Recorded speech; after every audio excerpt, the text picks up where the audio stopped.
기도하겠습니다. 하나님 감사합니다. 오늘 온라인 공간에서 모이던 우리를 한 자리로 모이게 하시고 함께 예배하게 하심을 감사드립니다. 주님의 자녀로서 예배하기 힘든 상황에 우리를 그대로 내버려 두지 않으시고 한 자리에 모이게 하신 주님의 신실하심을 기뻐하는 우리가 되게 해주십시오. 그러나 우리는 평생 동안 우리 옳은 대로 행하며 주님의 말씀을 어겨왔음을 고백합니다. 우리의 잘못됨을 알고 예수님이 이루신 일들을 의지하며 주를 즐거워하는 자리로 나아가는 우리 모두가 되게 하여 주십시오. 교회를 위해 기도합니다. 성령 하나님과 동행하며 교회로 살게 하시는 주님을 모두가 풍족히 누리게 해주십시오. 주님을 알아갈수록 서로를 세워주며 자신은 낮은 자리에서 섬기기를 기뻐하는 예수님 닮은 우리가 되게 하여 주십시오. 예배를 위해 수고하는 자들이 있습니다. 주께서 함께하여 주시고 특별히 말씀 세우는 자로 세우신 목사님과 함께 하셔서 육육간의 건강함을 허락해 주십시오. 예배의 시작과 끝을 주님께 부탁드리며 감사드리며 예수님의 이름으로 기도드립니다. 아멘.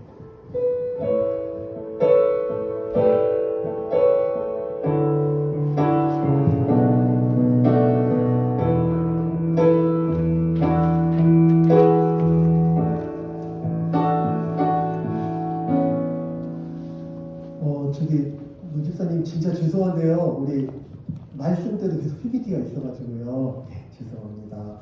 우리 지금 같이 하나님의 말씀을 받았으면 좋겠는데요. 오늘 함께 이 대면 예배 가운데 우리가 한 몸으로 받은 하나님의 말씀은 로마서 7장 14절부터 8장 2절까지의 말씀인데 우리 설교 노트 올려드렸는데 핸드폰으로 보기가 불편하시죠? 지금 임원들이 설교 노트 나눠드리고 있거든요. 우리 설교 노트 우리 같이 받아보시고 설교 노트 같이 보시면서 같이 예배드리면 좋겠고요. 성경 말씀 그래도 한번 찾아볼까요? 우리 성경책 가지고 계신 분들 성경책을 열어서 로마서 7장 14절에서 우리 8장 2절까지의 말씀입니다. 원래 14절에서 25절까지 말씀으로 오늘 주보에 나갔는데요. 8장 2절까지로 이렇게 연장해서 함께 살펴보고자 합니다. 로마서 7장 14절에서 8장 2절까지의 말씀.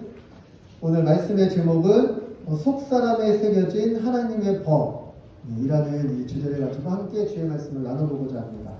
우리 로마서 7장 14절부터 봉독할 텐데요. 제가 한 절, 우리 여러분들이 한 절씩 우리 교독하고요. 그리고 마지막 8장 2절은 합독으로 받도록 하겠습니다. 우리 제가 한 절 먼저 봉독하도록 하겠습니다. 우리가 율법은 신령한 줄 알거니와 나는 육신에 속하여 죄 아래 팔렸도다.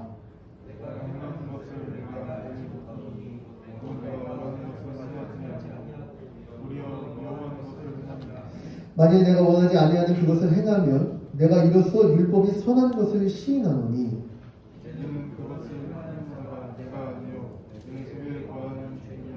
내 속 곧 내 육신에 선한 것이 거하지 아니하는 줄을 아노니 원함은 내게 있으나 선을 행하는 것은 없노라.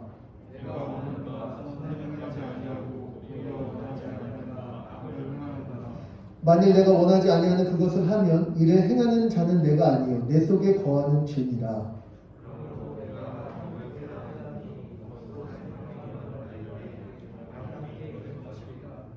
내 속사람으로는 하나님의 법을 즐거워하되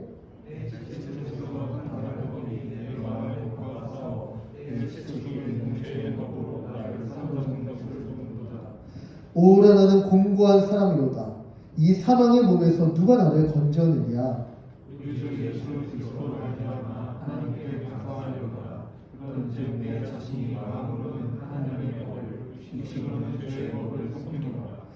그러므로 이제 그리스도 예수 안에 있는 자에게는 결코 정죄함이 없나니 이는 그리스도 예수 안에 있는 생명의 성령의 법이 죄와 사망의 법에서 너를 해방하였음이라. 아멘. 우리 청년부가 우리 작년부터 로마서 말씀을 계속 강해로 나누고 있습니다. 로마서 1장부터 쭉 나누다가요. 로마서 5장까지 작년에 나누고 나서 이제 작년 연말 그리고 또 이제 임원들을 선출하는 과정들 그리고 또 우리 목자들을 위해서 교회 직분론을 함께 했었고요. 또 연말과 연초에 또 주제 설교를 같이 했었고요. 그리고 다시 로마서로 넘어와서 우리 로마서 6장을 2주에 걸쳐서 하고 이제 로마서 7장으로 넘어갑니다. 그래서 로마서 7장 또 지난주에 로마서 7장 전반부를 했었는데요. 우리 설교 노트에 보면은 제가 기록해 놨는데 여러분 우리 이 로마서가 5장부터 4장까지는 무슨 내용이 나왔냐면 3장까지는 진짜 우리 너무 죄인이다. 죄인이 아니라고 생각하는 그 생각이 죄인이라는 증거다 이러면서 우리가 객관적으로는 우리가 주변의 사람들을 보면서 상대적으로는 죄인이 아닐 수 있어요. 그리고 객관적으로도 죄인이 아닐 수 있어요. 우리가 보는 그런데 객관성에 대해서 로마서가 얘기하는 거예요. 도대체 네가 말하는 그 객관성이 어디에 있는 거? 뭘 근거로 객관적이라고 얘기하는 거지? 모든 죄인들이 하나님 앞에서 범죄한 사람들이 함께 사는 이 세상의 눈으로 객관성을 얘기한다면 하나님 앞에서 결코 죄인으로 드러나는 것을 피할 수 없을 거야. 이런 얘기를 하는 거예요. 그러면서 로마서 3장까지 막 우리가 얼마나 죄인이고 이런 얘기를 계속하다가 갑자기 로마서 4장에서 무슨 얘기를 하냐면 그런데 믿음으로 말미암아 이 죄의 문제가 해결되는 역사가 일어났다. 이런 선언을 하는 거예요. 로마서 4장에서. 그러면서 그 아브라함 얘기를 하면서 그런데 이게 갑자기 믿음으로 말미암아 이루어지는 게 하나님이 예수님을 어느 날 갑자기 딱 보내면서 너희들 아무리 해도 안 되겠다. 야 그냥 내가 믿으면 구원해줄게. 이렇게 하신 게 아니고 하나님께서 처음 하나님 나라를 약속하셨던 아브라함 때부터 하나님은 원래가 믿음으로 구원받는 역사를 이루길 원하셨던 거여서 이게 로마서 4장까지 얘기해요. 그런 다음에 로마서 5장부터 어떤 얘기가 나오냐면 그럼 만약에 네가 믿느냐? 너희가 교회냐? 로마서는 교회에게 보내는 서신이잖아요. 우리 삼양교회 청년부 우리 청년 여러분 예수님을 믿으십니까? 우리가 아멘 해도 되는 질문이었어요. 사랑하는 삼양교회 청년 여러분 예수님을 믿으십니까? 예, 이렇게 믿음의 고백이 주요해 주겠습니다. 믿습니다. 이렇게 고백할 수 있다면 그 다음부터 4가지 이전에는 결코 꿈꿔보지 못했던 3장까지 나오는 죄인의 상태로는 하나님 앞에 결코 상상도 할 수 없었던 4가지 완전히 새로운 존재로서의 새로운 은혜의 차원이 열리는데 제가 여기 적어놨어요. 설교노트 5장 뭘 얘기하냐면 그리스도 안에서 누구와 합병하게 됐다고요? 하나님과 합병하게 됐다 얘기하는 거예요. 그러면서 아담 안에 있던 자가 그리스도에게 옮겨졌고 그리스도와 연합을 얘기하면서 그러면서 뭐라고 표현하냐면 하나님 앞에 나아감을 얻었다 이렇게 표현하는 거예요. 5장에서. 근데 제가 이거 설명했잖아요. 이 나아감 이게 원래는 왕을 아련하기 위해서 나아가는 그런 표현이라고. 우리가 짓는 죄는요 하나님이 살아계시지만 하나님이 안 계시다고 하면서 사는 삶이에요. 우리 바로 어제까지 토요일까지 지난주 여러분 어떻게 사셨죠? 날마다 주를 묵상하며 나는 주 앞에 있다고 생각하며 주님이 내 안에 계시고 주님이 내 곁에 계시니 나는 주와 함께 동행합니다. 이렇게 고백하면서 주님 이러면서 하셨나요? 목사님 저도 그렇게 잘 못 사는 거예요. 그러니 그런 삶 우리가 가끔 정신 차려서 하나님이 계시지 이럴 때는 있지만 되게 많은 시간 정말 하나님이 안 계신 것처럼 실제로 우리 삶에 그분이 역사하신다는 것을 믿지만 철저히 하나님을 삭제하고 소외시키고 외면한 채로 살아가는 이런 삶 그래서 그 삶의 내용을 가지고 하나님에 대한 전적 반역을 늘상 일으키는 이런 삶에 대해서 하나님께서 이제 원래는 우리를 죄인이라고 고발하시는 거죠. 그게 죄인 거예요. 그게 죄. 스스로 하나님이 되는 거. 하나님이 살아계시지만 하나님이 아니라 내가 하나님이라고 주장하면서 사는 그런 삶이 우리에게는 완전히 임박해 있는데 그런 자가 왕 앞에 나아갈 때 받을 수 있는 유일한 결과는 심판뿐이에요. 왕의 진노의 심판. 그런데 그리스도 안에서 어떻게 됐냐면 하나님과 화평을 누리고 왕에게 나아가서 주와 함께 누리며 그 왕의 그 식탁의 그 모든 것들을 함께 교제하며 자녀로서의 지위를 얻고 하나님께서 처음 창조하셨을 때부터 꿈꾸셨던 그 모든 것 하나님 나라와 그 부유와 인간이 살아가면서 맺는 관계와 그 인생의 보람과 그런 것들을 창출할 수 있는 능력과 그 안에 아주 하나님을 닮은 선한 마음과 그 모든 것들을 눈으로 보고 꿈꿀 때마다 이어지는 그 실현되는 미래와 이 모든 것들을 주 안에서 누리게 하시고 부유롭게 주의 능력 가운데 그 은혜의 열매가 맺게 하신다 이런 게 5장의 말씀이었어요. 그런데 그러면 우리가 막 얘기하죠. 그렇게 좋아요? 근데 아직까지 신나게 죄인이라고 그랬잖아요. 그러면은 뭐 어떻게 되는 겁니까? 하나님 앞에서는 잘 사는 거지만 우리가 뒤돌아서 세상에서 살 때는 그냥 죄인으로 사는 게 어쩔 수 없는 겁니까? 이렇게 6장이 얘기하는 거죠. 그런데 하나님과 화평하게 하기 위해서 하나님이 그 일을 위해서 먼저 이루신 일이 있으니 그게 뭐냐면 그리스도와 연합해서 죄에 대해서 너희를 죽게 해버린 거예요. 예수님이 십자가에 달려 죽으실 때 너희 육체가 너의 죄의 정욕이 죄의 지배를 받던 너희 모든 것들이 주와 함께 십자가에 못 박히는 역사를 주님이 이루신 거야. 이런 얘기를 한 거였어요. 4장에서 그런 얘기 했잖아요. 5장에서라 국적이 바뀌었다 이런 얘기 좀 했었잖아요. 그래서 탈북자가 오면은 어떤 법을 받게 되냐 이런 얘기를 했잖아요. 그리스도를 믿고 그리스도와 함께 주와 연합해서 십자가에 자신의 죄된 옛 자를 죽인 자 아담 안에서 그리스도에게로 옮겨진 자는 죄에 대해서 죽은 자야. 이것도 복음이에요. 그리고 7장이에요. 7장. 그리고 우리 지난주부터 한 거예요. 근데 우리 지난주 우리 온라인 유튜브로 들으시느라고 집중하기가 쉽지 않으셨죠? 지난주에 무슨 얘기를 했냐면 그런데 율법에 대해서 얘기하면서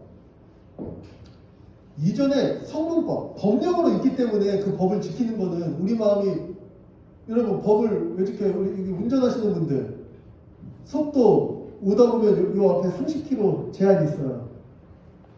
무슨 의미예요? 그 구간은 좀 천천히 가라는 의미죠. 저 뒤에서부터 30km로 나는 다닌다. 그 도로를 다 나는 30km로 갔다. 한번 손 들어보세요. 이게 법이 있는데 법이 의미하는 거는 결국 무언가를 하라는 동료를 위해서 하지 말 것을 금하는 게 법이에요. 그렇죠? 30km 이상 달리지 마. 달리면 딱지 끊어. 이 말은 야, 천천히 좀 가라. 이걸 권장하는 거거든요. 제가 목사지만 제가 운전할 때 어떻게 하냐면 붕! 넘어가고 다시 붕! 이렇게 가는 거야. 우리 인생에 법이 있으면 그 법을 거룩한 마음으로 법이 원하는 방향을 지켜서 가는 게 아니라 간신히 금지한 것만 모면하는 삶으로 사는 거예요. 이게 성문법으로 주어진 법이 결코 이끌어낼 수 없는 우리 마음의 상태예요. 나는 법을 지켰어. 된 거 아니야? 이렇게 얘기한다는 거예요. 우리가. 그래서 7장에 무슨 얘기를 하냐면 전반부에 하나님의 거룩한 법인 율법을 주셨지만 그 율법을 너희가 지키려고 하면은 결코 거룩을 이루지 못할 거야. 이런 얘기를 하는 거예요. 하나님이 원래 원하셨던 게 뭐냐면 율법에 나타난 그게 마음에 새겨져서 속도 30km를 넘지 마십시오. 이게 그냥 실존하는 법을 있을 때 그 구간만 30km 안 밟으면 되지인데 마음에 새겨져서 여기 아이들도 많이 다니고 노약자도 많으니까 나는 결코 그들을 위해서 나를 위해서 그들을 위해서 빨리 다니지 않을 거다 하는 새로운 감각과 내가 빨리 다니는 게 내가 1분 늦게 가고 말지 이게 얼마나 위협적인 거야 이런 생각을 하는 선한 마음과 이런 마음에 새겨져서 마음 상태가 새롭게 작동하는 게 원래 하나님이 우리에게 원하시는 새로운 감각을 가진 하나님의 사람이라는 얘기를 전반부에 했던 거예요. 근데 그 얘기를 무엇하고 비유했었죠? 우리 지난주에? 그래 이거 기억하면 내가 선물을 준다. 고추 바사사 나갑니다. 지난주에 마음에 새겨진 법을 이 세상에도 그냥 법령으로서 지키는 거 말고 언약 관계와 관계성 때문에 지키는 특별한 관계 하나를 딱 비유하면서 이 율법과 그리스도 안에서 새겨진 마음의 법과의 이 차이점을 그 제도를 통해서 딱 설명했었어요. 우리 7장 전반부. 뭐였죠? 여러분 유튜브로 보시는 여러분들 계시다면 유튜브 지금 아마 나중에 있다가 저녁에 아마 우리가 올리려고 해요. 그게 뭐였냐면 혼인제도였죠. 혼인제도. 그래서 율법과 결혼한 상태는 어떤 거냐면 진짜 존경할 만한 남편이긴 한데 자꾸 여보 그거밖에 못해? 이거 집에 이거 뭔지 이거 뭐야 이거 이러면서 이제 계속 설거지 했다고 하는 거야? 이러면서요. 너무 싫죠? 존경할 만해. 기준도 높아. 너무 깨끗해. 그 남편은 거의 완벽해. 그런데 나한테 자꾸 뭐 하냐면 계속 정죄하는 거야. 그거밖에 못해? 이거는 어쩌다가 잘하면 또 칭찬해줘야 되는데 괜찮아. 그건 당연한 거지. 당연한 거 한 거야. 뭘 칭찬받으려고 그래. 이건 왜 또 안 했어? 이렇게 말하는 남편하고 같이 산다면 여러분 어떨 것 같아요? 뭐 형제들은 남편이라니까 자매랑 같이 산다면 어떨 것 같아요? 야.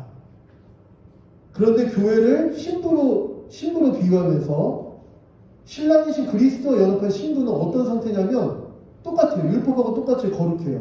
모든 능력을 가지고 계세요. 그런데 이분은 율법과 다른 거는 우리의 연약함을 체험하시는 분으로 오신 거예요. 우리의 연약함을 그리스도 안에 있는 모든 강함과 능력으로 채우기 위해서 오셨다고. 그래서 그리스도의 신부로서, 교회가 이제 신부를 자꾸 얘기하는 거는 뭐 이렇게 연약하다 이런 의미가 아니라 두 가지 의미가 있다고 그랬죠. 첫 번째 언약 관계를 얘기하는 거, 두 번째는 재산 소유권을 말하는 거라고 그랬죠. 로마 시대에 남편의 모든 권한이 누구에게 이양되는 거예요? 부인에게 공동 분배되는 거. 그래서 그리스도의 하나님 나라가, 우리가 교회가 그리스도의 신부가 되는 순간 하나님 나라의 모든 조건을 주와 함께 누리게 되는 것, 이제 이런 의미로서 얘기하는 거예요. 그런데 이분이 신랑이 되시고 나니 이렇게 하는 거예요. 설거지 막 이렇게 잘 못하고 막 그러면서 다 도와주시고, 청소 다 이렇게 먼지 이렇게 꾸댕인 거를 막 이거 뭐야 이렇게 하지 않고, 여보 봐봐 이거 어떻게 하지? 힘들구나. 괜찮아 내가 할게. 이러면서 다 해주고 막 이게 다 해. 너무 고마워. 사랑을 너무 많이 받아. 나를 너무 사랑해주고 나를 알고 내 전적으로 나를 다 포용해주고.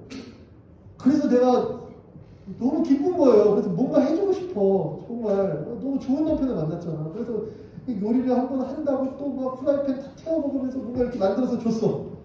근데 그것도 먹으면서 이거 만들었냐고 막 좋아하면서, 내가 먹어도 맛없는 그 음식을 막 맛있게 드시면서 막 기뻐하셔. 그럼 마음이 어떻게 되는 거야? 마음이 아무거나 줘도 잘 먹네. 다음에 더 한 번 더 엉망으로 만들어 볼까? 막 이런 마음이 우리에게 당연히 없겠죠. 내가 좀 요리 교육도 좀 더 받아보고 좀 더 좋은 것도 한번 줘야, 이렇게까지 나한테 잘해주는 이 남편을 위해서 내가 뭔가를 한번 해봐야겠다, 이런 마음이 생기는 이런 상태. 사랑을 받고 사랑하는 관계로 그 마음이 정말 그 대상을 향해서 아주 선한 것을 추구하게 되는 그 상태가 신자의 마음이라고 얘기하는 거예요. 너희가 먼저 하나님을 사랑한 것이 아니요 하나님이 먼저 우리를 사랑해 주신 그 사랑 때문에 완전히 그 사랑에 장악당해서 나도 한번 사랑해보자, 이렇게까지 나를 사랑해 주신다고 나도 한번 해보자, 이렇게 되는 게 신자의 마음이라고 이렇게 설명한 거예요. 7장 전반부까지. 그래서 이전에는 법으로 예배를 드려야 되고, 예배 드릴 때 뭐 떠들면 안 되고 이런 거 뭐 율법에 없어요. 근데 만약에 그동안에는 예배는 늦지 말아야 되고 뭐 이렇게 막 있어가지고 예배 늦으면 안 되고 그래 나 어떡하지, 뭐 주님이 번개 치실지도 몰라, 막 이렇게 오는 거는 우리의 마음 상태를 장악하지 못하지만, 이제 주님이 너무 좋아서 주님과의 관계가 너무 복돼서 한번 모든 사람이 함께 한 입으로 그 시간만큼 같은 찬양으로 주를 높이는 이 현장이 너무 영광스러워서 좀 더 일찍 오려고, 제가 오늘 좀 더 일찍 오려고 그러고 막 같이 주를 찬양하고, 마음으로부터 이루어지는 삶이 성도의 삶이라고 얘기한 거예요. 그리고 오늘 넘어온 거예요. 그리고 오늘 넘어와서 다음입니다.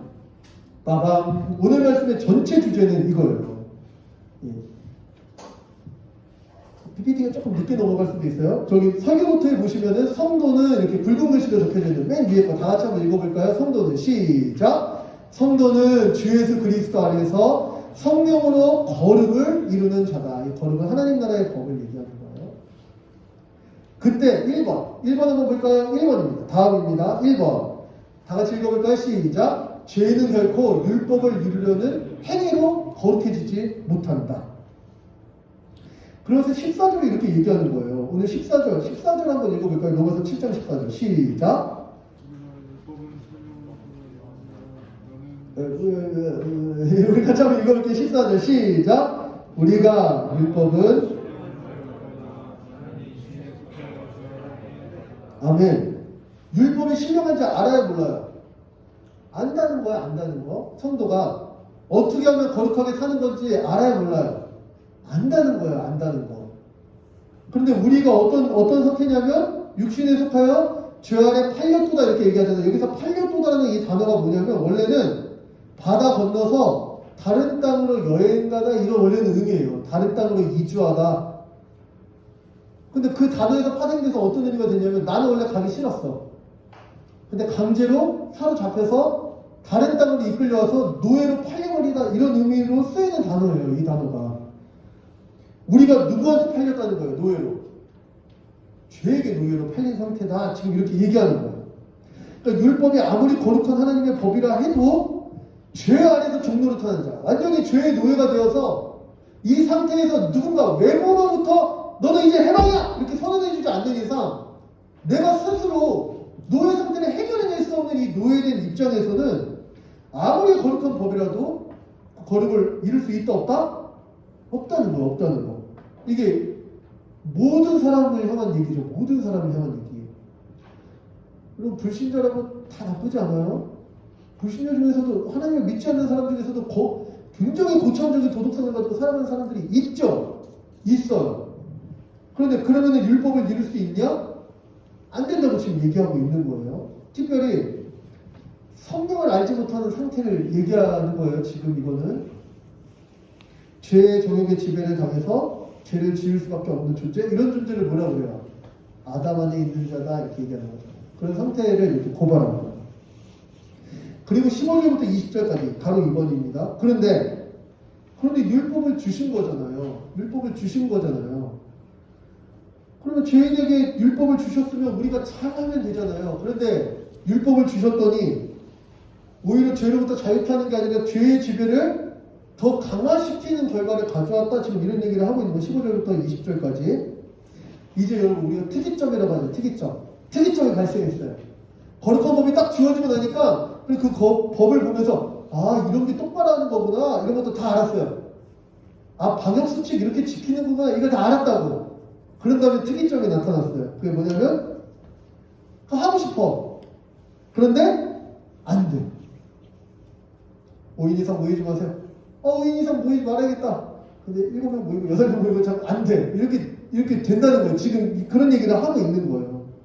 원하는 것을 하지 않고 도리어 미워하는 것, 하기 싫은 것을 하는 특이점이 우리에게 발생하는 거야. 지금 남 얘기 같지 않죠? 좀 우리 얘기 같은 거 맞아요? 근데 뭐가 거룩한지 알겠어. 뭐가 주님이 기뻐하시는지 감도 생겼어. 안 돼. 아니, 오늘 설교가 이런 내용이면 그래, 이번 주 한번 해보자. 안 돼. 그리고 여러분 어때요? 주 앞에서 주님 이렇게 한번 살아볼래? 우리 특히 수련회 가서 막 눈물 막 콧물 막 흘리면서 다시는 그렇게 안 하겠습니다 한 다음에 잘 돼요? 안 되면 여러분 어떤 생각이 들어요? 죄책감. 내가 이 주 앞에 약속한 건데 나 왜 이렇게 이런 주님과의 약속을 하나도 못 지키나? 내 지금 무기력함. 근데 자포자기 어쩔 수 없지 뭐. 그래 내가 이러니까이지 뭐. 이렇게 되나요 혹시 지금 신앙 상태가 혹시 이러시다면 오늘 잘 오신 거예요. 오늘 본문이 이런 상태를 어떻게 극복하는지를 사실 말해주는 거예요. 왜 안 되냐면 원함이 있는데 왜 안 되는 거냐면 17절 20절은 이렇게 얘기해요. 왜냐면 그 안 되는 거를 네가 한다기보다 죄가 하고 있기 때문이야. 이렇게 얘기하는 거예요. 그 안 되는 거를 네가 노예잖아. 주인이 나는 그거 정말 하기 싫어요. 이렇게 하는데 주인이 우리를 막 끌고 가서 그 일을 하게 하는 거야. 너무 싫은데 하면서 하게 되는 거야. 그런 상태를 지금 얘기하고 있는 거예요. 내가 원하고 행하려고 했던 건 선한 일이에요. 근데 죄의 지배가 너무 강해서 끌려가서 하다 보면 관성이 붙어. 어느새 막 하다 보면 막 정신 못 차리고 막 해. 하다가 정신 번쩍 이거 아닌데? 이거 멈추고 싶은데 안 멈춰져. 그런데 이런 상태를 오늘 본문이 되게 독특하게 얘기하고 있어요. 15절부터 17절까지 내용이요. 19절부터 20절까지 내용 거의 똑같아요. 여러분 한번 보세요. 지금 잠깐 제가 30초 드릴게요. 15절부터 16절, 17절하고 19절하고 20절을 보세요. 내용이 거의 똑같죠. 15절 원하는 거 행치 아니하고 도리어 미워하는 것을 행하는. 19절 원하는 거 행치 아니하고 미워하는 거예요. 11절 그러면 내가 원하지 않는 그거 행하면 27절 이제 그것을 행하는 내가 죄 속에 거하는. 20절 원하는 아니하는 것을 그거라면 이걸 행하는 내가 거의 똑같죠. 두 개가 이렇게 똑같이 되는 걸 뭐라고 그래요? 대꾸라고 그러고 이렇게 스미 쌍관이라고 그러고 인클루지오 이렇게 얘기하잖아요. 제가 그래서 이런 거 되게 많이 얘기했잖아. 윗뚜껑 아랫뚜껑이 똑같아. 그럼 뭐가 중요한 거라고 그랬죠? 햄버거 빵이 위아래가 똑같아. 그럼 뭐가 중요하다고? 가운데 패티가 중요하다고 그랬죠. 15절부터 17절까지 똑같고 19절부터 20절까지 똑같으면 뭐가 좀 중요하겠어요? 그 내용도 중요하지만 물론 18절이 좀 중요하겠죠. 18절 다 같이 한번 읽어볼까요? 시작! 내 소 곧 내 육신에 선한 것이 거하지 아니하는 줄을 아노니 원함은 내게 있으나 선을 행하는 것은 없노라. 우리가 다 안다는 거야. 뭘 아냐면은 내 안에 선한 게 하나도 없구나. 보소서 주님. 나의 마음을 선한 게 하나도 없는 걸 알고 있는 거예요. 우리가 원함이 있어도 선을 행할 수 있는 능력이 없어. 완전히 무능력한 상태야. 이걸 뭐라고 그래요? 전적 타락, 전적 무능 이렇게 얘기하는 거잖아요. 우리가 이런 상태로 아무리 발버둥 쳐봐도 그게 지속력 있게 행해지지 않는 게 우리 모든 인간의 가장 본질적인 문제다, 결국에. 여러분, 기독교만 우리가 믿는 하나님 앞에 선한 일을 권장하는 게 아니에요. 세상의 거의 모든 종교는 진짜 이상한 막장 종교 아니면 대부분 도덕적 선을 추구하고요. 뭔가 선한 걸 추구해요. 기독교랑 다른 종교랑 다른 게 뭐예요? 다른 게 뭘 것 같아요? 모든 종교는 그걸 추구하면 신이 보상을 내려주는 형식이에요. 뭘 해? 신이 갚아줘. 뭘 해? 그럼 신이 갚아줘. 그래서 우리가 선을 추구하면 신이 거기에 대해서 보상해주는 식. 이게 바로 원래 종교의 기본 원리예요. 그런데 기독교는 그걸 철저하게 배격해요. 어떻게 배격하는지 한번 뒤로 계속 이어가면서 좀 더 살펴볼게요. 그래서 기독교는 뭐라고 얘기하냐면, 얘들아, 이제 이것 좀 해봐. 주먹, 약간 신성 모독인데. 하나님의 보좌에서 내가 이거 원하는데, 한번 해봐. 내가 상급 줄게. 내가 천국 줄게. 해봐. 이렇게 결코 얘기하지 않는 거예요, 기독교는.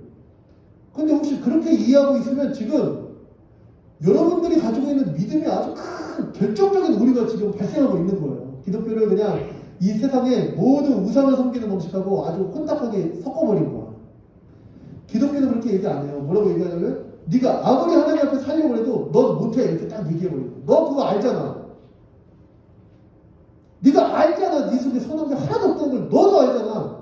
하나님도 알고 너도 알고 네 옆에 사람도 다 알아. 모두가 아는 얘기야 이거. 넌 못해. 이렇게 얘기하고 있다는 거예요. 적용 한번 제가 읽겠습니다. 3번입니다. 적용. 아무리 선하게 살려고 해도 마음대로 되지 않는 것이 사람입니다.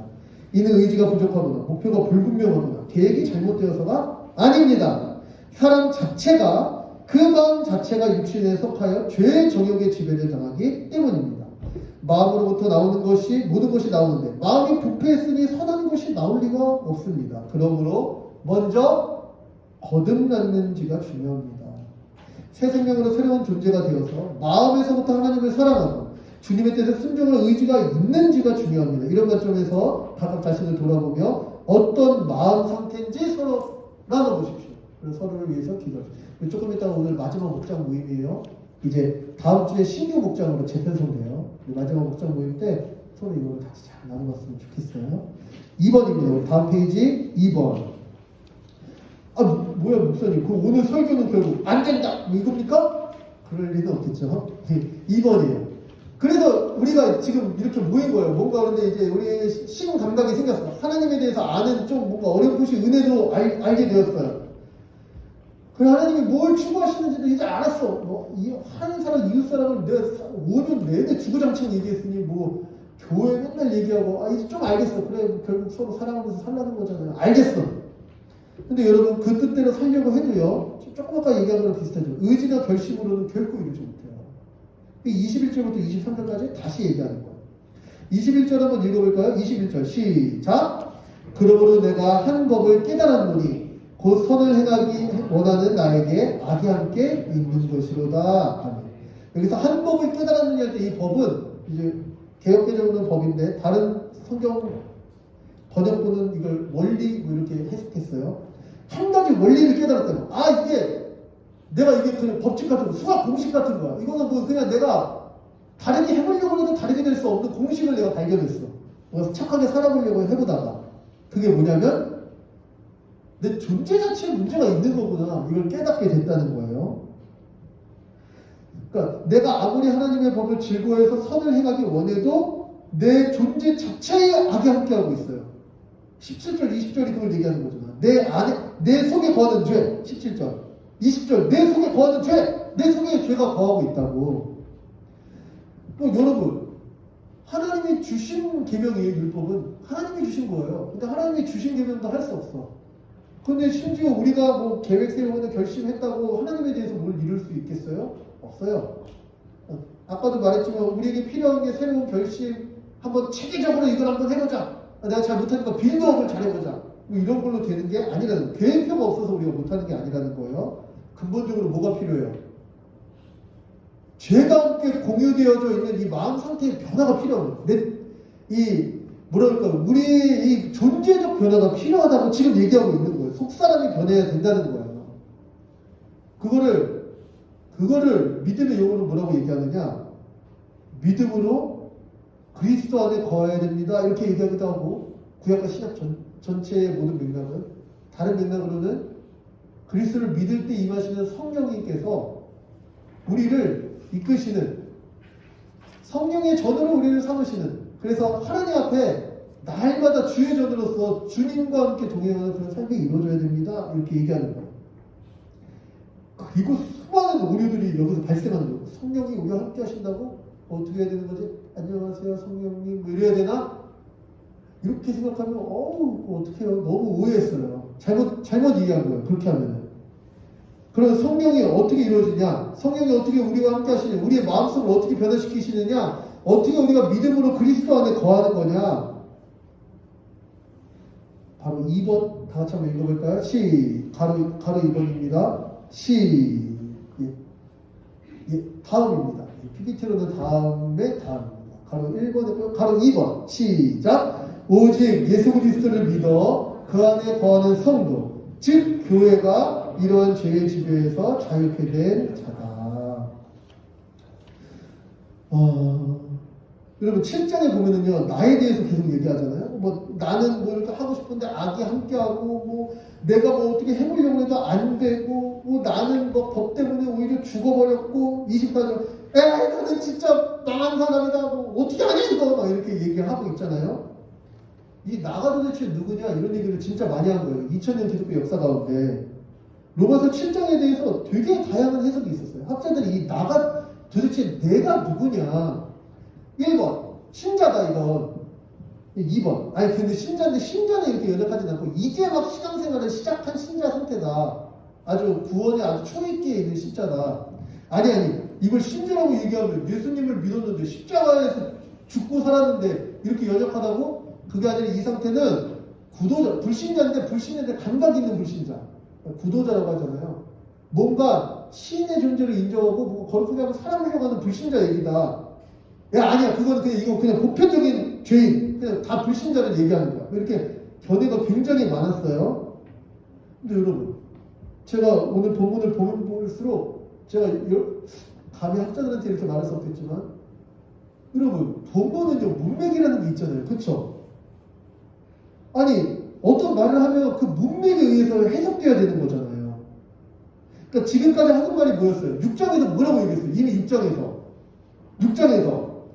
죄에 대해서 죽었다 이렇게 얘기했잖아요. 지금까지 했던 말이 뭐냐면 너 예전에 진짜 이상한 상태였는데 예수님을 믿고 너는 완전히 변화된 거야! 이런 얘기를 이미 한 거잖아.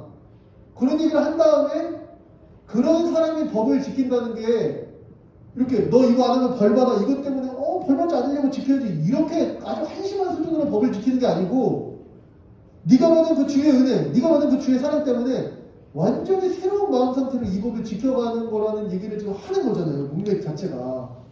율법에 대해서도 죽었다. 그런 과거에 대해서 죽었다라는 말을 하려는 거잖아요. 그럼 왜 문맥을 떠나서 마음대로 해석하냐는 거예요. 왜 문맥, 우리 한나라면에 싸울 때 하는 말인데 문맥을 떠나서 이해하는 거예요 도대체. 이게 문맥이라는 게 있잖아요. 한나 쳐다보지 마세요. 이게 혹시 우리가 이제 오늘 7장을 보면서 위로를 크게 얻었다고, 이야 이것 봐라 바울도 이렇게 얘기했죠. 그래 뭐 어쩔 수 없지 우리가 뭐 이렇게 이해했다면, 혹시 우리 안에 은근히 머무르고 우리가 이렇게 즐기는 죄에 대해서 합리화하려는 태도가 문맥을 떠난 해석을 이루는 게 아닌지 저는 그렇게 고민해봐요. 6장에서는 기억할 필요가 있어요. 저 PPT에 나왔어요. 설교 노트도 한번 보고 6장 2절에서 4절, 6절에서 7절 한번 읽어보니까 이미 선언된 바예요. 6장에서 시작. 그럴 수 없느니라. 죄에 대하여 죽은 우리가 어찌 그 가운데 더 살리요. 무릇 그리스도 예수와 합하여 세례를 받은 우리는 그의 죽으심과 합하여 세례를 받은 줄을 알지 못하느냐.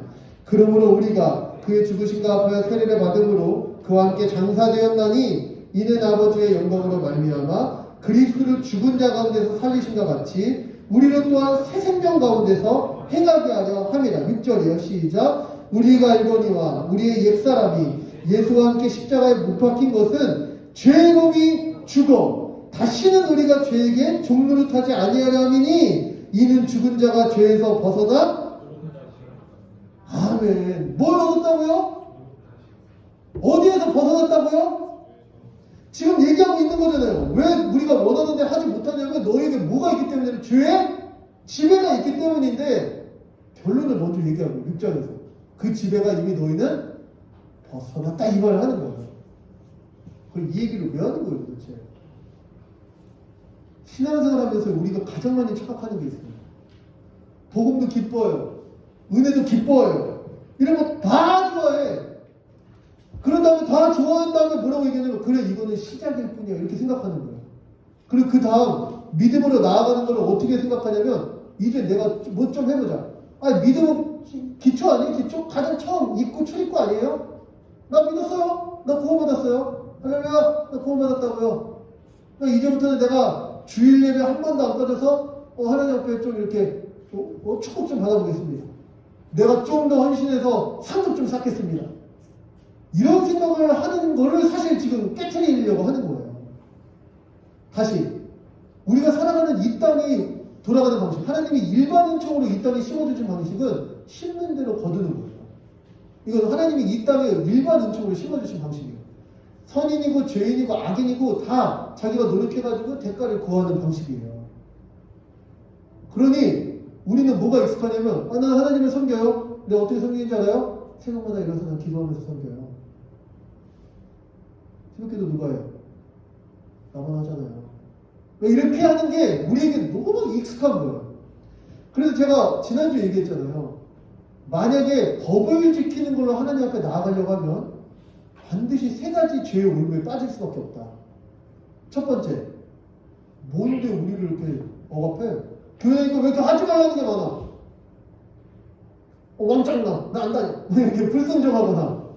아니, 두 번째, 그걸 좀 해요. 그래, 나 회식도 안 가, 술도 안 마시고. 나 저런 영화 안 가요. 난 아주 거룩하게 살 거야. 이렇게 자기가 막 하면서 뭐가 생기냐면 자기 의의가 막 생겨요. 내가 보니까, 쟤는 뭐 교회 다니면 왜 저렇게 살아? 진짜. 주님, 내가 저렇지 않은 것이 너무 감사합니다. 우리 청년부에 지금 딱 보니까 한 30명 모였는데 내가 이 중에서 몇 등, 내가 세 손가락 안에는 믿음으로 둘 자신이다. 이러면서 사는 자기 의의가 막 솟아요. 뭔가 주님 앞에 행동으로 나가니까 얘보다는 내가 많이 했고 쟤보다는 많이 생겼고 사람들이 왜 이렇게 늦게 오는 거야? 이러면서 막 그게 죄의 올무라는 거예요. 죄의 올무. 마치 내가 한 것으로 하나님 앞에 나아갈 수 있느냐? 주의 은혜가 다 시작되어지고 하나님 앞에 주장하는 자들 주님 내가 그때 헌금 얼마 했는지 알아요? 기억나요? 주님도 염치가 있어야지. 이런 식으로 하면 진짜 그 인생은 망하는 거예요. 세 번째 죄의 올무가 있어요. 법을 가지고 주님 앞에 공덕을 쌓으려고 할 때 안 돼. 하려고 했는데 안 돼. 오늘 본문은 그 얘기하는 거잖아요. 하려고 했는데 안 돼. 죄책감이 막 생기는 거예요. 내가 한번 해보려고 했어요. 안 돼. 이상하다.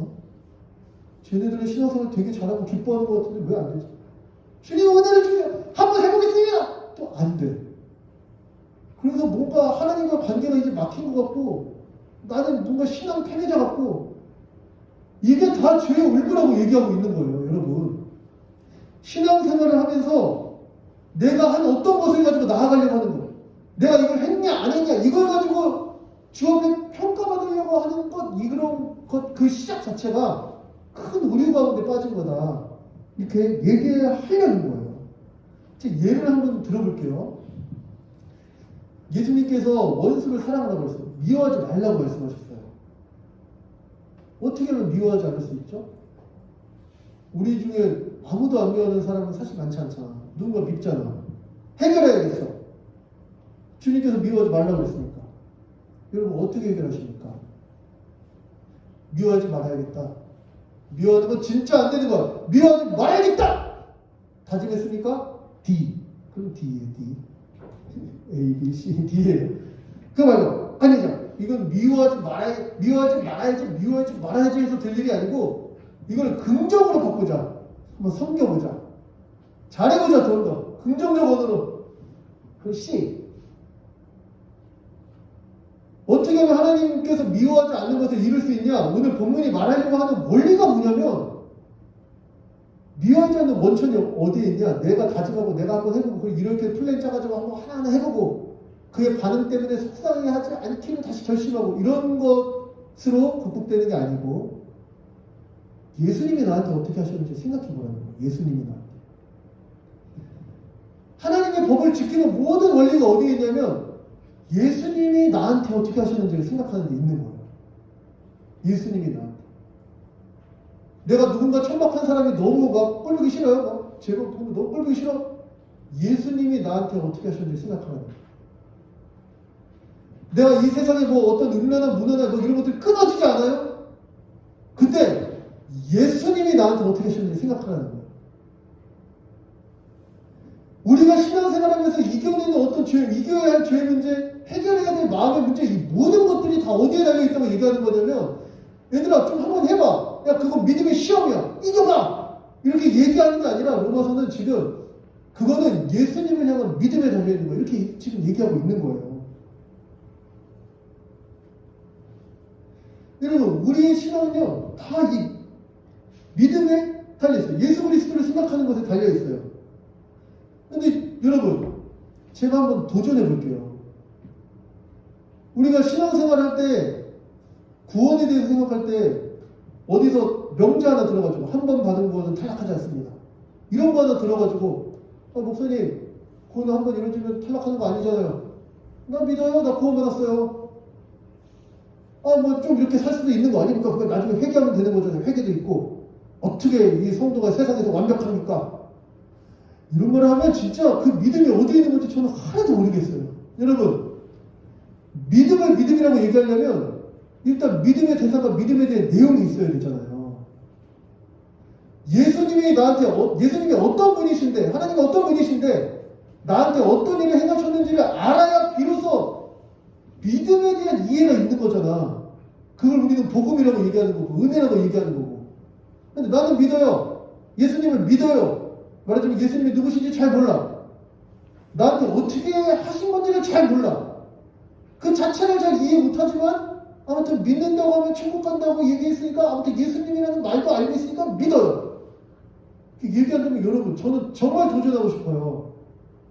하나님 앞에 우리의 확신이 영원한 나라를 보장한다고 어떻게 그렇게 자신하는 거예요? 이거는 다른 종교도 그 정도 확신은 다 가지고 있는 거잖아. 나는 반드시 좋은 걸로 환생할 겁니다. 나는 알라의 마음에 들어서 뭐 몇 천국에 갈 겁니다. 이런 확신을 그냥 가지고 있는 거는 뭐가 달라요 도대체? 우리의 믿음은 뭐 내가 얼마나 확신하느냐, 뭐 내가 얼마나 주 앞에 뭘 하느냐 이런 거 있는 게 하나도 아닌 거예요. 내가 모든 것을 싹 부인할지라도 결코 변할 수 없는 객관적이고 역사적으로 이루어진 사건이자 사실인 하나님이 이 죄악된 인류를 구원하기 위해서 어떻게 창조하셨고 인간이 타락한 다음에 어떻게 구원을 이어오셨으며 그게 예수 그리스도를 통해 어떻게 다 성취되셨는지 그 구약을 잘 모르더라도 신약의 예수님을 통해서 이루어진 성취와 그 성취의 결과로 나타난 교회에 대해서 사실 알아야 되는 거 아니에요? 그래야지 믿음이 있다고 말할 수 있는 거잖아.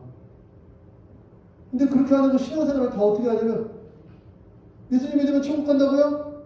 믿습니다! 믿는다는 말은 원래 못하는 거라면서 뒤에서 이제 로마서에서 할 거예요. 입으로 시인하면 구원 받는다면서요. 나 이제 믿는다고 얘기했어요. 나 이제 구원이 확실해요. 난 천국을 가겠군요. 그렇게 하면 여러분 진짜 이건 문제인 거예요. 로마서 7장은 지금 뭘 얘기하는 거냐면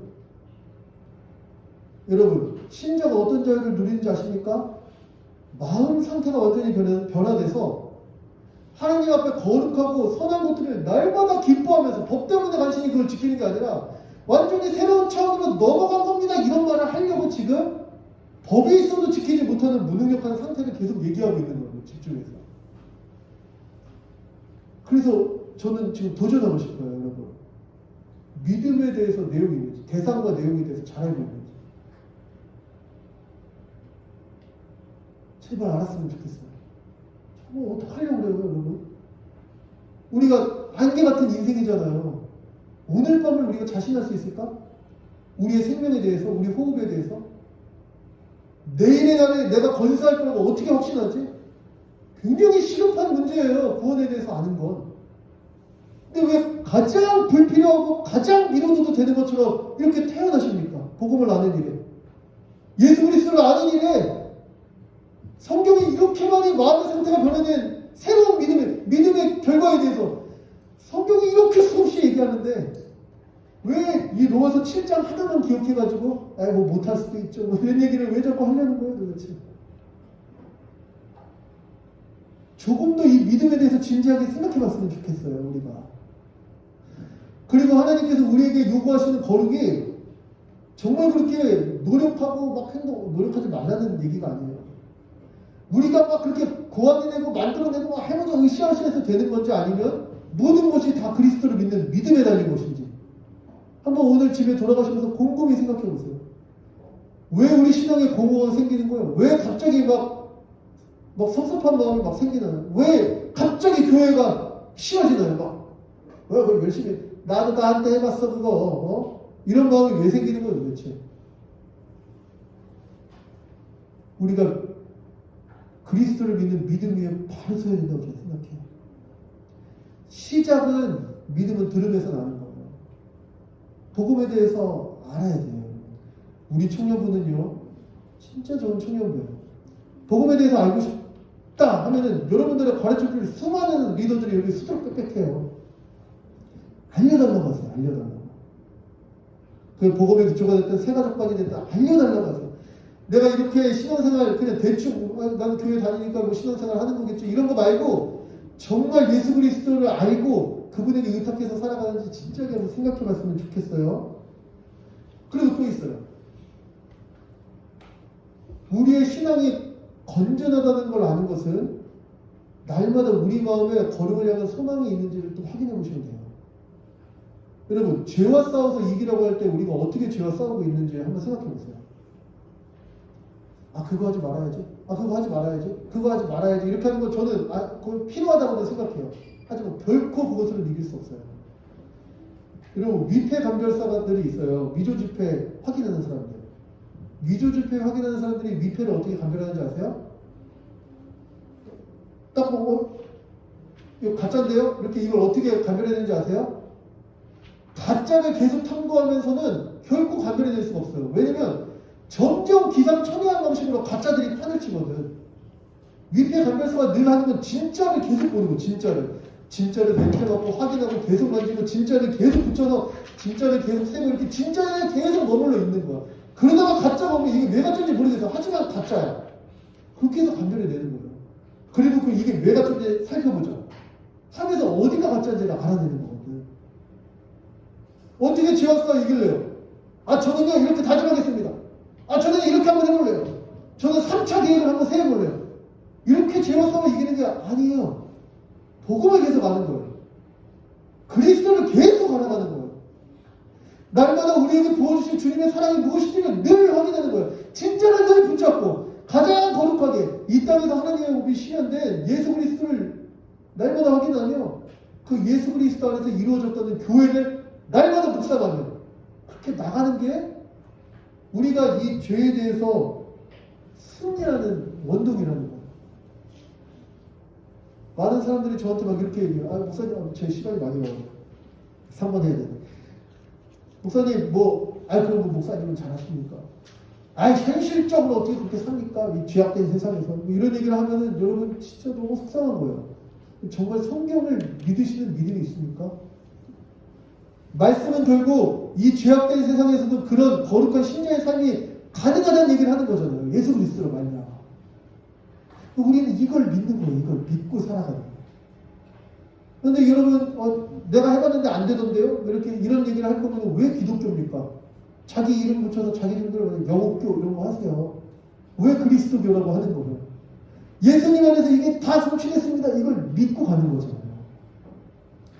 같이 이걸 믿었으면 좋겠어요. 그게 바로 3번이에요. 3번. 성도는 오직 믿음으로 예수 그리스도 안에 거하며 성령으로 거룩하게 사는 자다. 이렇게 얘기해야 돼요. 그런데 여러분 이 빌드업은요. 이거는요. 내가 그리스도로 말미암아 온전해졌다를 알려면요. 먼저 우리가 죄인됨을 아는 것밖에 없어요. 우리 24절, 25절 한번 읽어볼까요? 24절, 25절 시작. 오호라 나는 공고한 사람이로다. 이 사망의 몸에서 누가 나를 건져내냐? 우리 주 예수 그리스도로 말미암아 하나님께 감사하리로다. 그런즉 내 자신이 마음으로는 하나님의 법을 육신으로는 죄의 법을 섬기노라. 아멘. 바울이 갑자기 이게 정신이 나간 건가요? 왜 이렇게 왔다 갔다 해요? 갑자기 오라 나는 공고한 사람이로다. 이렇게 나는 아주 비참한 사람입니다. 이런 얘기거든요. 누가 나를 건져내겠습니까? 하다 갑자기 하나님 할렐루야 찬양합니다. 그랬다가 또 갑자기 막 그런데 나는 죄의 몸을 삼키고요. 막 이러는 거예요 도대체 바울이. 신자에는 양가 감정이 있는 거예요 여러분. 하나님의 거룩을 알게 되면 예수 그리스도의 복음을 알게 되면 알게 될수록 뭘 반대로 알게 되냐면요. 예전엔 죄가 아닌 것들이 이제 죄로 드러나요. 요한복음 얘기하잖아요. 빛이 비추매 세상에 어둠 가운데 빛이 비추매 근데 세상이 영접하잖아요. 자기 안에 어둠이 드러나는 걸 싫어하거든 막. 예수님을 믿으십니까? 정말 예수님이 우리 가운데 그리스도를 믿을 때 성령으로 자정하셔서 우리 가운데 계십니까? 그때 우리가 우리 상태를 낱낱이 알게 돼요. 얼마나 내가 죄인을 진짜 쓰레기 같은 인간이고 막 옛날에 좋아했던 게 주 앞에서 얼마나 시궁창 같은 곳에서 막 바퀴벌레 막 볼더블 막 부대기가 막 거기에서 막 그거 좋다고 막 만지고 막 좋다 이 바퀴벌레 이렇게 빛나냐 이러고 있었던 걸 발견해요. 그리고 이렇게 하는 게 신자의 새로운 감각이라고요. 그래서 신자가 뭘 하나님을 알면 알수록 믿음이 생기면 생길수록 뭐가 자꾸 생기냐면 내가 얼마나 참혹한 죄인인지 나 같은 자를 하나님이 사랑하시고 나를 구원하려고 아들을 내어주셨다는 게 도대체 어떤 의미인지가 날마다 커지는 거예요. 원래 신자는. 그래서 저는 이걸 이상하다고 생각하는 거예요. 자기가 죄인이라는 인식이 별로 없는데 복음을 믿었다고 얘기하는 그 믿음을 저는 한번 고민해 봤으면 좋겠어요. 저는요 아주 철저하게 믿음에 대해서 의심해 봐야 된다고 말하는 사람이에요. 제가 아까도 얘기했잖아요. 자기 확신으로 구원받는다고 어떻게 감히 말할 수 있냐고. 그럼 내 확신이잖아. 판결은 하나님이 하시는 거잖아요. 내가 지금 결코 의심하지 않아야지. 나는 이거 의심하지 말아야지. 난 믿음이 확실하니까. 이렇게 하지 말고 차라리 의심하세요. 내가 진짜 제대로 믿는 건가? 내가 이렇게 믿고 영원한 나라에 들어갔다고 말할 수 있는 건가? 이런 고민을 늘 하십시오 여러분. 영원히 달린 거잖아요. 영원한 시간이. 지금 이 땅에서 결혼해서 그 몇 년 잘 먹고 잘 사는 것도 뭐 그렇게 고민하고 뭐 집은 어떻게 해야 되고 뭐 어디에 살아야 되고 이렇게 청해에 대한 관심과 고민이 많은데 왜 영원한 시간에 대해서 생각을 안 해요? 판단을 안 해요? 내가 정말 이래도 괜찮은가? 생각을 하시라는 거예요. 그 1번이 뭐냐면 내가 죄인임을 정말 아는가요? 사실 이 정도면 괜찮지 뭐 이런 생각이 들면 저는 한번 고민해보는 게 나을 것 같아요. 죄인된 자각이 없는 은혜에 대한 감격. 저는 이렇게 얘기해요. 가짜 확률이 높다고. 이렇게 함부로 막 얘기해서 미안해요.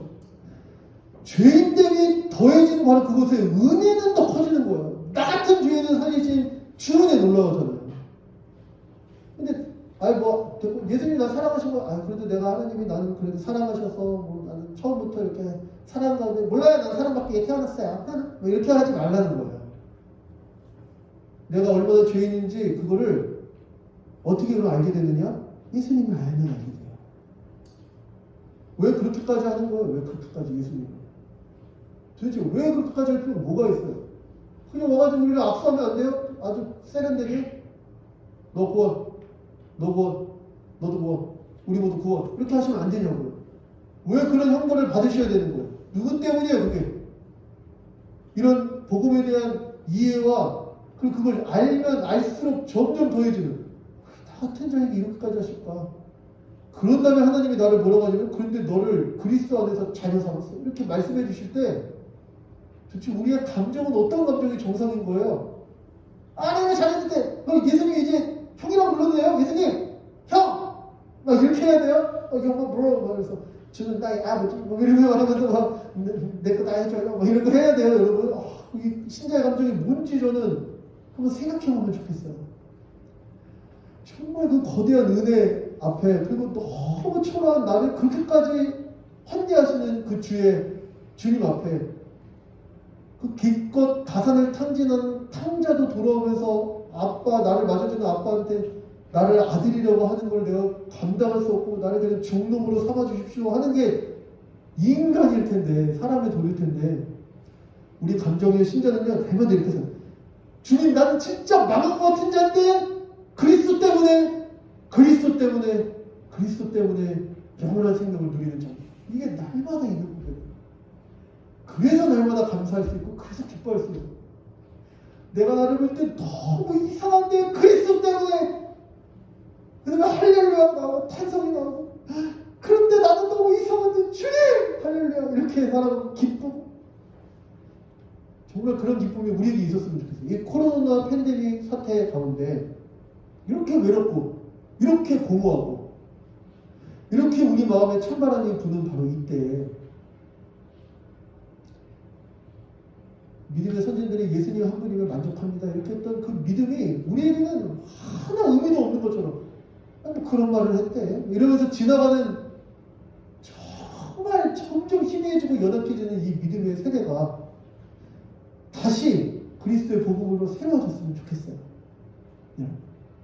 그리고 7장은 사실 뒷부분을 많이 했어야 되는데 오늘 여기서 말씀 마치려고요.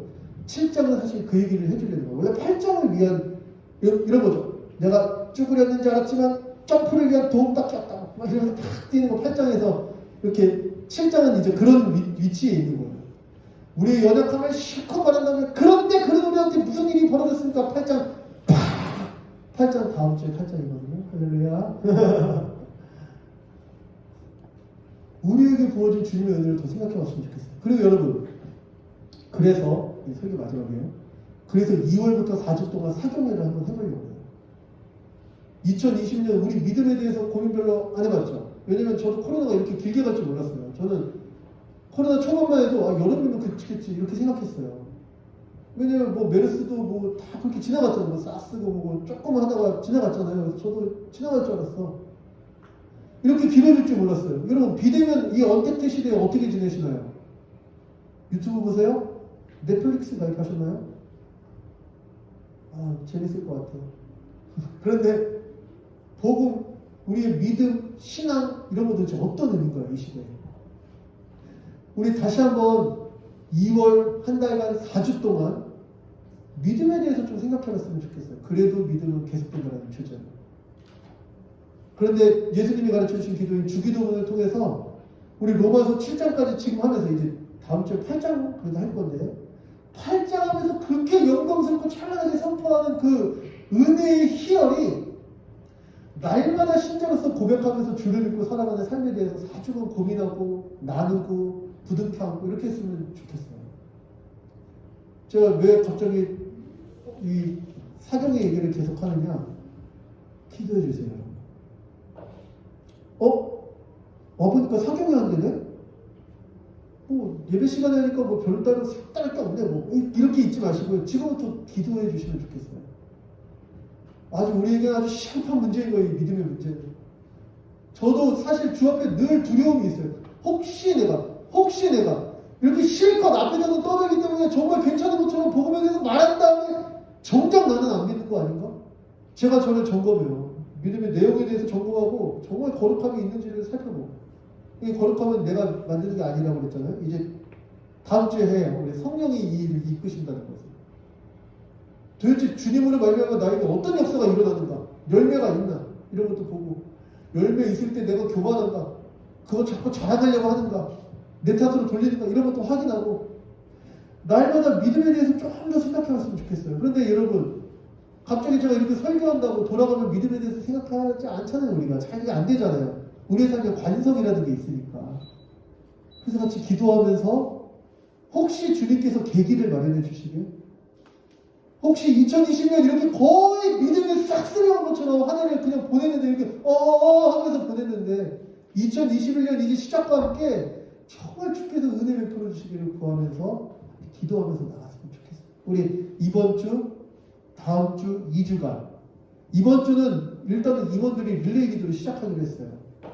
다음 주에 목장이 새로 편성되면 이제 목자들을 통해서 릴레이 기도 하자고 제가 권유하려고 하는데 지금부터 마음을 준비해 주세요. 아, 그렇구나.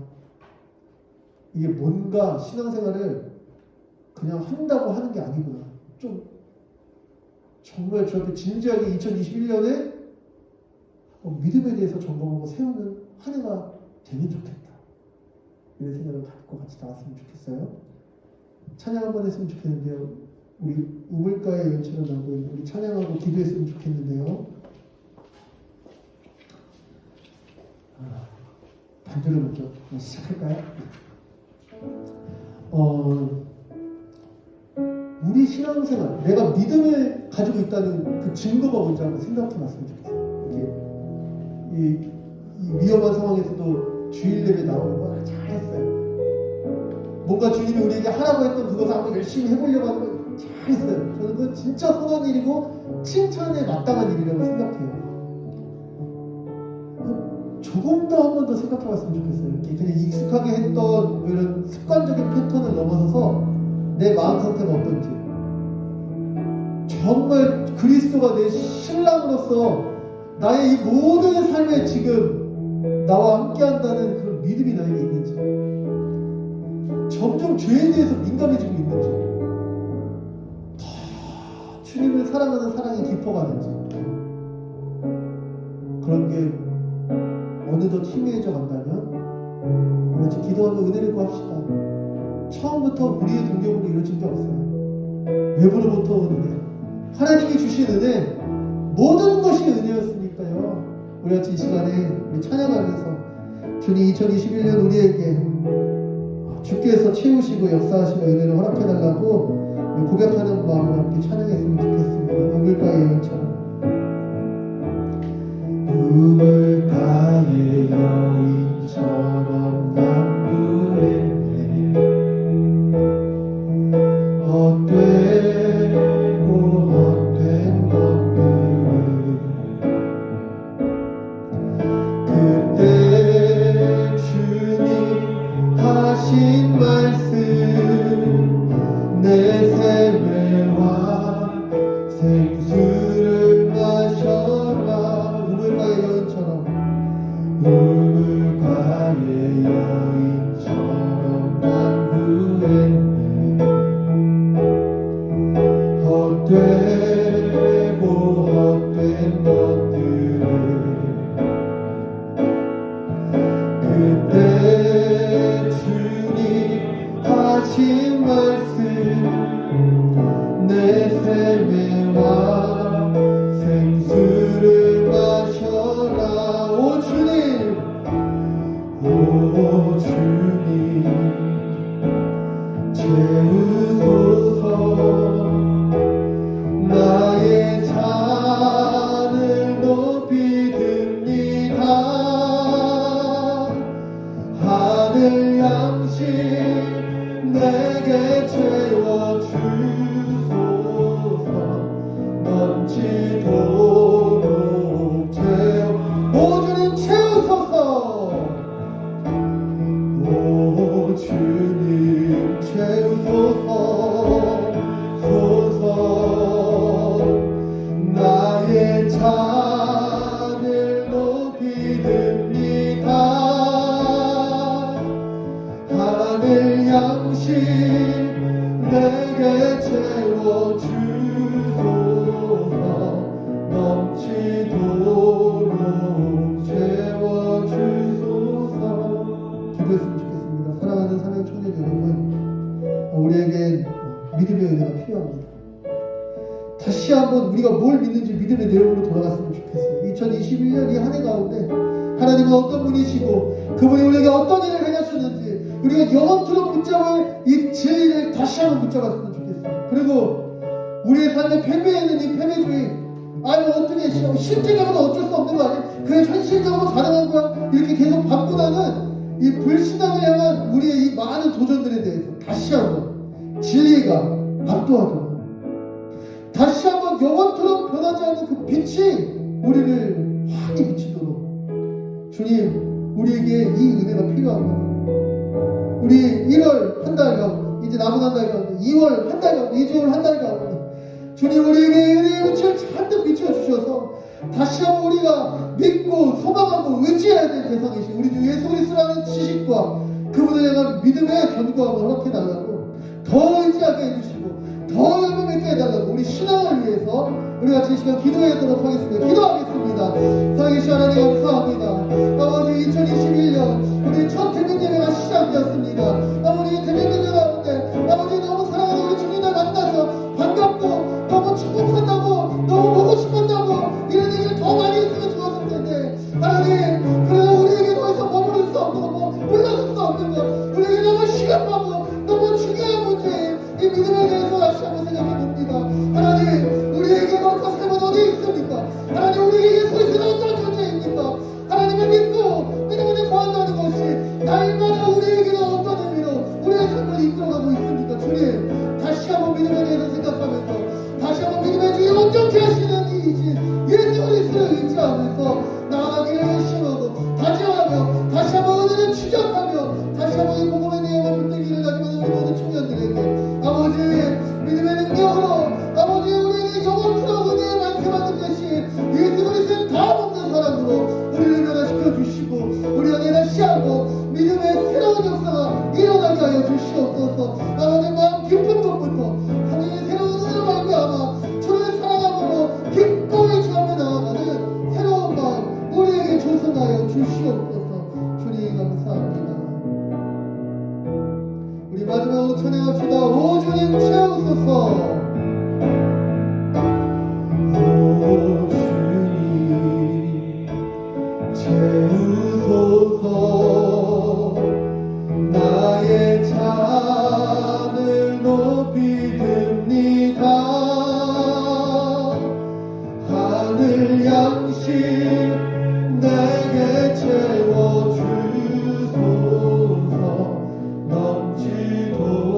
넘치도록 채워주소서. 목소리로 찬양할까? 하늘 양식 하늘 양식 내게 채워주소서. 넘치도록 채워주소서. 제가 기도하도록 하겠습니다. 살아계신 하나님 로마서 7장을 보면서 이 7장 가운데 수없이 얘기하는 우리의 이 비참한 상태 오라는 곤고한 사람 비참한 사람입니다 외칠 수밖에 없는 이 죄와 사망에 바짝 물려있는 그 노예된 우리의 이 모든 현재가 예수 그리스도 안에서 새롭게 되었음을 믿습니다.